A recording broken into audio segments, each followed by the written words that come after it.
দেখছেন দৃষ্টিভঙ্গি, আমি মধুরিমা রয়েছি আপনাদের সঙ্গে। ওপিনিয়ন পোলের আরো একটা পর্ব নিয়ে চলে এলাম আমরা। এবার আমরা 5টি সেই বিধানসভা নিয়ে আলোচনা করব আজকের এই ওপিনিয়ন পোলে, যেটা স্পেশাল 5 হিসেবে আমরা নাম রেখেছি। আপনারা তো রয়েছেন আমাদের সঙ্গে, আর রয়েছেন আমার সহকর্মী শুভদীপ মুন্সি। শুভদীপ, আজকে আমরা স্পেশাল 5 নিয়ে আলোচনা করব, অর্থাৎ ভোট দোরগোড়ায় এসে গেছে এবং প্রত্যেকটা কেন্দ্র নিয়ে ইতিমধ্যে আলোচনা করেছি। এবং সেক্ষেত্রে যে স্পেশাল 5 আমরা নিচ্ছি তার কারণ একটাই, যে এই কেন্দ্রগুলোতে আমরা দেখেছি যে উত্তেজনা একটু বেশি, মানুষের আগ্রহ একটু বেশি। আসুন দেখে নিই ওপিনিয়ন পোল স্পেশাল 5 এর আজকের এই পর্বটা শুরু করছি।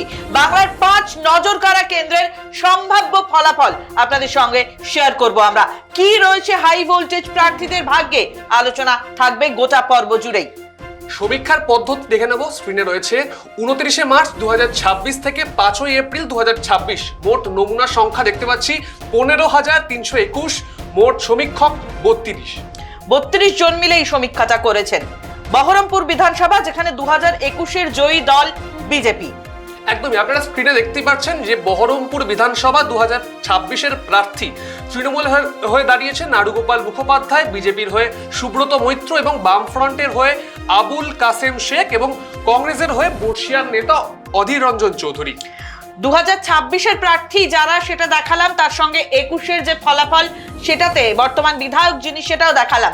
এবার বহরমপুর বিধানসভায় সম্ভাব্য ফলাফল কি হতে পারে আসুন দেখে নিই। সম্ভাব্য ফলাফলের ক্ষেত্রে জয়ী হতে পারে তৃণমূল কংগ্রেস। কংগ্রেস প্রার্থী অধীর রঞ্জন চৌধুরী পরাজিত হতে পারেন। আবারও বলছি, যেটা শুভদীপ বললেন, যে অধীর রঞ্জন চৌধুরী বর্ষিয়ান কংগ্রেস নেতা, রাজনীতিবিদ, এবং একটা সময় বলা হতো বহরমপুর মানেই অধীর, অধীর মানেই বহরমপুর। সেখানে তার পরাজিত হওয়ার সম্ভাবনা রয়েছে। আসবো পরের স্লাইডে শুভদীপ। একদমই, দেখতে পাচ্ছি পরের স্লাইডে মালতীপুর বিধানসভা 2021-এর জয়ী দল তৃণমূল কংগ্রেস। 21-এর জয়ী দল ছিল তৃণমূল কংগ্রেস। আর এবার মালতীপুর বিধানসভা 2026-এর প্রার্থীরা একবার দেখে নেব নজরে। তৃণমূলের আব্দুর রহিম বক্সি এবং বিজেপির আশিস দাস, বামফ্রন্টের মিনারুল হোসেন এবং কংগ্রেসের মৌসম বেনজির নূর। মৌসম বেনজির নূর আবারও একজন হেভিওয়েট প্রার্থী। দেখি পরের স্লাইড কি বলছে। মালতীপুর বিধানসভায় সম্ভাব্য ফলাফল কি রয়েছে দেখে নেব। সম্ভাব্য ফলাফল, জয়ী হতে চলেছে তৃণমূল কংগ্রেস, এবং তারই সঙ্গে সঙ্গে যেমনটা তুমি বললে যে অধীর রঞ্জন চৌধুরী হেভিওয়েট প্রার্থী, মৌসম বেনজির নূরও কিন্তু হেভিওয়েট প্রার্থী। তার পারিবারিক একটা ইতিহাস রয়েছে রাজনীতির ক্ষেত্রে, তিনি কিন্তু এবার পরাজিত হতে পারেন। এবং সম্ভাব্য কারণ, স্বাভাবিকভাবেই আমরা গত কয়েক মাসের রাজনীতির খবরে যদি নজর রাখি, বারবার তিনি এদল উদল করেছেন, তাতে স্বাভাবিকভাবেই মানুষজনের কনফিডেন্স লুজ করেছে।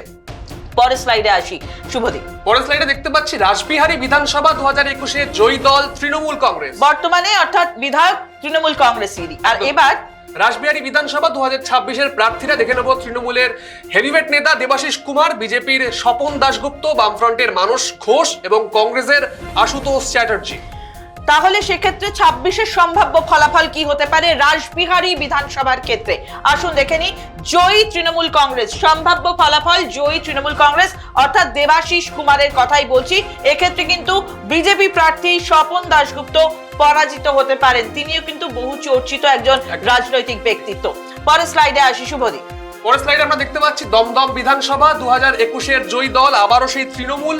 পরবর্তী যে স্লাইডটা আমরা দেখবো, দমদম বিধানসভা 2026-এর প্রার্থীরা তৃণমূলের সেই হেভিওয়েট নেতা ব্রাত্য বসু, বিজেপির অরিজিৎ বক্সি, বামফ্রন্টের ময়ূক বিশ্বাস, কংগ্রেসের সুস্মিতা বিশ্বাস। হ্যাঁ, মানে এক্ষেত্রে যে আমরা ব্রাত্য বসুর কথা দেখছি, তিনি কিন্তু একই সঙ্গে আবার রাজ্যের মন্ত্রীও বটে, শিক্ষামন্ত্রী। স্বাভাবিকভাবেই সেদিকে নজর তো থাকবেই। তবে সম্ভাব্য ফলাফল কি উঠে আসছে দেখে নি, যেখানে হাড্ডাহাড্ডি লড়াইয়ের কথা বলা হচ্ছে, অর্থাৎ প্রত্যেকেই কিন্তু একে অপরকে টক্কর দেওয়ার জায়গায় রয়েছে। অন্তত সমীক্ষার রিপোর্ট এটাই বলছে দমদম বিধানসভার ক্ষেত্রে। পরের স্লাইডে আমরা আসবো। পরের স্লাইডে আমরা দেখতে পাচ্ছি চুচুড়া বিধানসভা 2021-এর জয়ী দল তৃণমূল।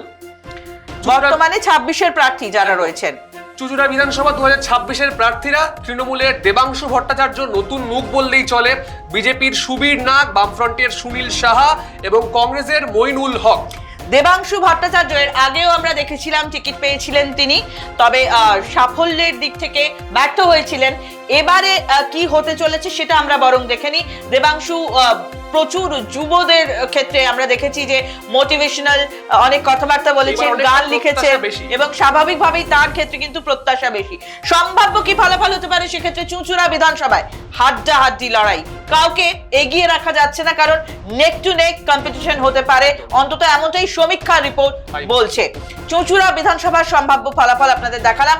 ওপিনিয়ন পোল স্পেশাল 5 এর আজকের এই পর্বটা আপনাদের সঙ্গে ভাগ করে নিলাম, যে বর্তমানে দাঁড়িয়ে যে সমীক্ষা আপনাদের সামনে তুলে ধরেছি তাতে 5টা বিধানসভা আসন যেখানে কোথাও কোথাও হাড্ডাহাড্ডি লড়াই, আবার কোথাও কোথাও সম্ভাব্য ফলাফল তাতে কি উঠে আসতে পারে সেটাই আজকে আমরা শেয়ার করলাম আপনাদের সঙ্গে। শুভদীপকে অনেক ধন্যবাদ আমার সঙ্গে ছিল, শুভদীপ, এবং আপনাদের অনেক ধন্যবাদ যারা আমাদের সঙ্গে ছিলেন। কমেন্ট সেকশনে অবশ্যই জানাবেন এই ওপিনিয়ন পোল কতটা পছন্দ হলো বা আপনাদের মন মতো হলো, বা যদি আপনাদের বিপরীত কোনো ধারণা থাকে সেটাও লিখবেন প্লিজ। আপনাদের সকলকে ধন্যবাদ সঙ্গে থাকার জন্য।